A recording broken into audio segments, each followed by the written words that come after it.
What would you do if someone in your neighborhood kept threatening you?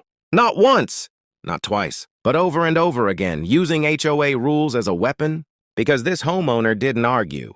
They didn't yell. They called 911, and what happened next shocked the entire community. This happened in a quiet HOA neighborhood, the kind with manicured lawns, community signs, and strict rules. Everything was peaceful, until one resident started acting like the HOA police. Neighbors called her the HOA Karen. It started small. She confronted people about parking, trash cans, holiday decorations, but then it escalated. She began threatening fines she couldn't issue, claiming she had authority, warning neighbors she'd make sure they regret it. And she wasn't even on the HOA board.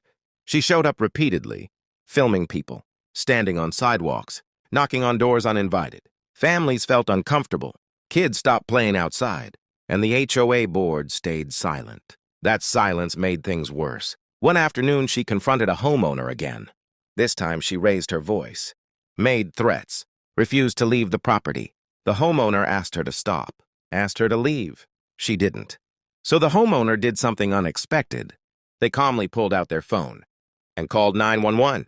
No yelling, no insults, just facts. Someone is repeatedly harassing and threatening residents and refusing to leave my property. When police arrived, everything changed. The HOA Karen suddenly stopped recording.